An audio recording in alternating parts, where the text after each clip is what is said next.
آپ صلی اللہ علیہ وآلہ وسلم نے فرمایا، جب ہم پل صراط پر ہوں گے یا پل صراط پر سے گزر ہوگا، اس وقت صرف 3 جگہیں ہوں گی: جنت، جہنم اور پل صراط۔ سب سے پہلے میں اور میری امتی پل صراط کو طے کریں گے۔ قیامت میں جب موجودہ آسمان اور زمین بدل دیے جائیں گے اور پل صراط پر سے گزرنا ہوگا تو وہاں صرف 2 مقامات ہوں گے: جنت اور جہنم۔ جنت تک پہنچنے کے لیے لازمی جہنم کے اوپر سے گزرنا ہوگا۔ جہنم کے اوپر ایک پل نصب کیا جائے گا، اس کا نام صراط ہے۔ اس سے گزر کر جب اس کے پار پہنچیں گے، وہاں جنت کا دروازہ ہوگا۔ وہاں نبی کریم صلی اللہ علیہ وسلم موجود ہوں گے اور جنتیوں کا استقبال کریں گے۔ اس پل کے اوپر آنکڑے لگے ہوئے ہوں گے اور نیچے کانٹے لگے ہوں گے جو قدموں کو زخمی کریں گے۔ لوگ اپنی بدعمالیوں کے لحاظ سے اس سے متاثر ہوں گے۔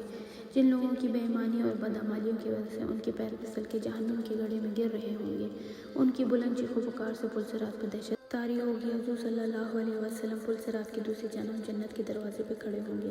جب ہم پل صراط پہ پہلا قدم رکھ رہے ہوں گے تو آپ صلی اللہ علیہ وآلہ وسلم ہمارے لیے اللہ سے دعا کرتے ہوئے کہیں گے، یا رب سلم، یا رب سلم۔ لوگ اپنی آنکھوں سے اپنے سامنے بہت سو کو پل صراط سے گرتا ہوا دیکھیں گے اور بہت سو کو دیکھیں گے کہ وہ اس سے نجات پا گئے ہیں۔ بندہ اپنے والدین کو پل صراط پہ دیکھے گا لیکن ان کی کوئی فکر نہیں کرے گا۔ وہاں تو بس ایک ہی فکر ہوگی کہ کس طرح خود پار ہو جائیں۔ روایت میں ہے کہ حضرت عائشہ رضی اللہ عنہ قیامت کو یاد کر کے رونے لگیں تو رسول اللہ نے پوچھا، عائشہ کیا بات ہے؟ حضرت عائشہ نے فرمایا، مجھے قیامت یاد آ گئی ہے۔ رسول اللہ، ہم وہاں اپنے والدین کو یاد رکھیں گے کیا ہم وہاں اپنے محبوب لوگوں کو یاد رکھیں گے؟